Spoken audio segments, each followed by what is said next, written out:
اب میں گزارش کروں گا، علامہ اقبال اوپن یونیورسٹی شعبہ اردو میں اسسٹنٹ پروفیسر ہیں آپ۔ ترجمے پر آپ کا کام، آپ کی کتابیں، ان سے طلبہ اور ہم سب سیکھتے ہیں۔ مشینی ترجمے کے حوالے سے بھی آپ کا کام ہے، لغت نویسی کے حوالے سے آپ کا کام ہے، تنقید کا ایک معتبر حوالہ ہے۔ ڈاکٹر صفدر رشید صاحب، ان سے میں گزارش کروں گا کہ وہ اپنے مقالے کی تلخیص پیش کریں۔ بہت شکریہ کمپلیمنٹس کے لیے بھی، اور مختصراً یہ کہ میرا خیال ہے پاکستان میں اس موضوع پہ جہاں تک میری یادداشت ہے 2-4 ہی بمشکل کانفرنسیں ہوئی ہیں، اور ابھی تک کی اطلاعات کے مطابق یہ سب سے بہتر جو آپ کی جا رہی ہے، اور انشاءاللہ امید ہے آپ سے توقع ہم آگے بھی کریں گے۔ اور آج کا حاصل میں سمجھتا ہوں بہت، خالد صاحب موجود ہیں، ایران سے ہمارے دوست موجود ہیں، اور نجمی صاحب کو تو دیکھنا آج اور سننا یہ آج کا میں سمجھتا ہوں حاصل ہوگا انشاءاللہ۔ اب میں خلاصے کا خلاصہ 5 منٹ میں پیش کرتا ہوں۔ موضوع ہے ترجمے کی تنقید۔ اس پہ اصل میں ابھی اردو میں شاید نہیں لکھا گیا، مغرب میں بھی یہ 2.5-3 دہائیاں پہلے یہ موضوع آیا ہے، ٹرانسلیشن کرٹیسزم۔ تو اس میں دلچسپی تھی کچھ لکھنے کی، تو تحریک ملی یہاں کی کانفرنس سے، تو کچھ لکھ لیا، اس کا خلاصہ پیش کرتے ہیں۔ وقت میں دیکھ لوں تو 5 منٹ میں انشاءاللہ۔ ترجمے کی اہمیت اس حد تک مسلمہ ہے کہ اس پر بات کرنے کی بھی ضرورت نہیں رہی۔ اگر ایک جملے میں کہا جائے تو تراجم کا سب سے بڑا فائدہ دیگر زبانوں کے تصورات اور اسالیب کو اپنی زبان میں کسی نہ کسی درجے میں منتقل کرنا ہے۔ اپنی تمام تر افادیت اور ناگزیریت کے باوجود ہر ترجمہ بہت حد تک ایک سمجھوتا ہے، کیونکہ مترجمہ متن کا ایک علیحدہ وجود ہے جو اپنا تناظر رکھتا ہے۔ ترجمے کا عمل خواہ کس قدر ہی تکلیف دہ اور صبر آزما کیوں نہ ہو، اس کا حقیقی جائزہ لینا زیادہ دقت طلب کام ہے۔ ترجمے کی تنقید پر ہمارے ہاں بھی بات کا آغاز نہیں ہوا، مغرب میں بھی اس موضوع پر بات قریباً 2-3 دہائیاں قبل ہی شروع ہوئی ہے۔ اب میں چھوڑتا بھی جاؤں گا، اس سے بے ربط بھی ہوگا۔ ترجمے کا عمل ممکنہ متبادل لفظ کی تلاش اور ممکنہ بہترین لفظ کے انتخاب سے شروع ہوتا ہے۔ لفظ کو تناظر سے نکال کر تنہا کر دیا جائے تو لغوی معنی ہمہ وقت دستیاب ہیں۔ مترجم کا مسئلہ تو متن میں موجود لفظ کے تناظر میں اس کے قریب ترین متبادل تک پہنچنا ہے۔ جملہ، پیراگراف اور پورا متن ایک لفظ کا تناظر ہو سکتا ہے۔ گویا لفظ کے 2 تناظر ممکن ہیں، ایک فوری تناظر اور ایک بعید تناظر۔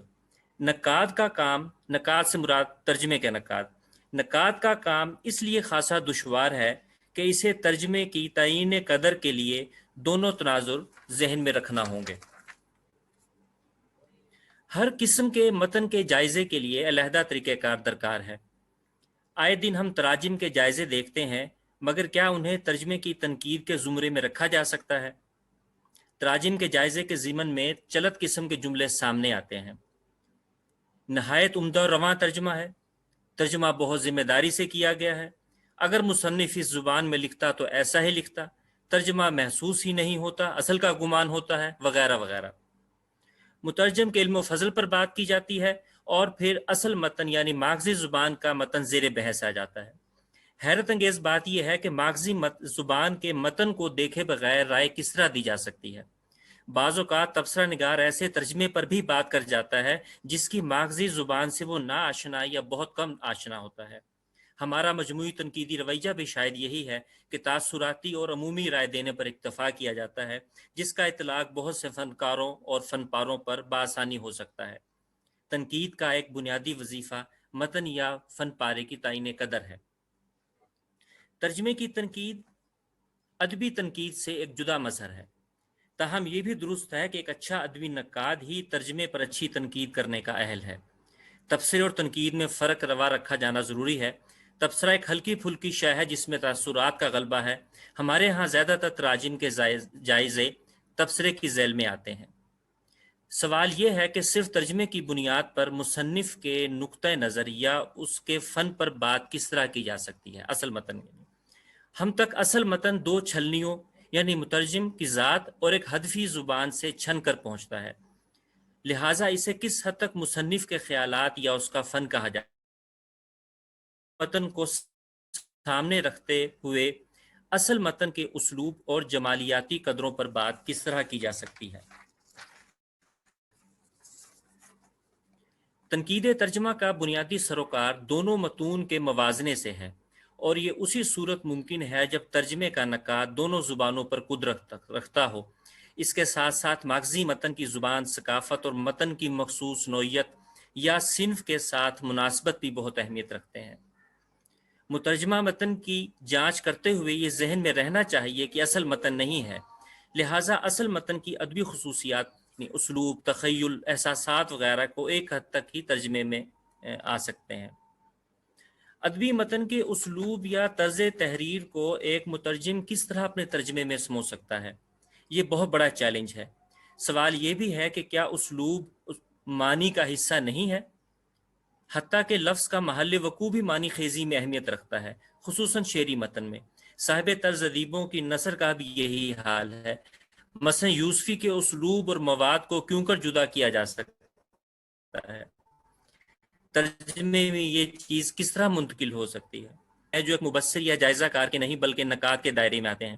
ادبی تنقید میں معنی کے مباحث میں منشاء مصنف کا بہت شور ہے، مترجم کے لیے لازمی ہے۔ یہ میں چھوڑے دیتا ہوں۔ ادبی ترجمے میں بڑا چیلنج ادبی جہات اور جمالیاتی قدروں کی منتقلی ہے۔ ادبی متن میں حیت کو زیادہ اہمیت ہے تو غیر ادبی متن میں مواد کو۔ ادبی متن میں یہ سوال بہت اہم ہے کہ مصنف نے متن کس طرح پیش کیا، جبکہ غیر ادبی متن میں یہ اہم ہے کہ متن پیش کیا گیا۔ ادبی متن میں اسلوب معنی کی توسیع ہے، خاص طور پر شاعری میں، اور شاعری میں بھی پھر غزل وغیرہ میں۔ مترجم کا امتحان یہ ہے کہ وہ ان میں سے کتنے وسائل پر گرفت پا کر ایک دوسری زبان میں ڈھال پائے۔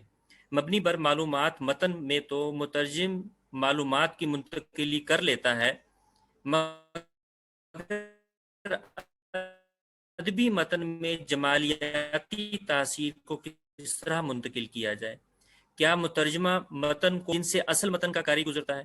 نقاد کا بڑا وظیفہ یہی دیکھنا ہے کہ جمالیاتی لحاظ سے مترجمہ متن کس حد تک کامیاب رہا ہے۔ کسی ادبی متن خصوصاً فکشن کے ترجمے میں مجموعی تاثر کو بھی بہت اہمیت حاصل ہے۔ معنی صرف الفاظ میں نہیں، مترجم کی مجبوری ہے کہ اس کے سامنے تو مرئی الفاظ ہیں، اس کا کمال غیر مرئی فضا تک پہنچنا ہے۔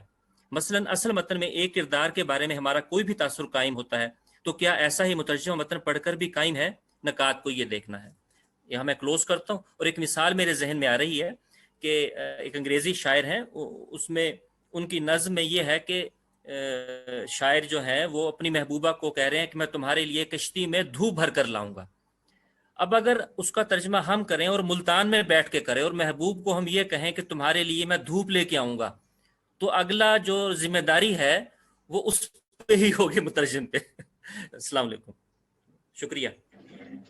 جی بہت شکریہ ڈاکٹر صاحب، آپ نے ملتان کا حوالہ خوب دیا، اور دوست جانتے ہیں کہ ملتان تو دھوپ اور گرمی اور سب اس کا گھر ہے، تو لیکن ان تمام چیزوں کے ساتھ ظاہر ہے کہ مٹھاس بھی اتنی ملتان میں ہے۔ اگر آپ ملتان کے آم کے شوقین ہیں تو آپ اس بات سے انکار نہیں کریں گے۔ بہت شکریہ ڈاکٹر صفدر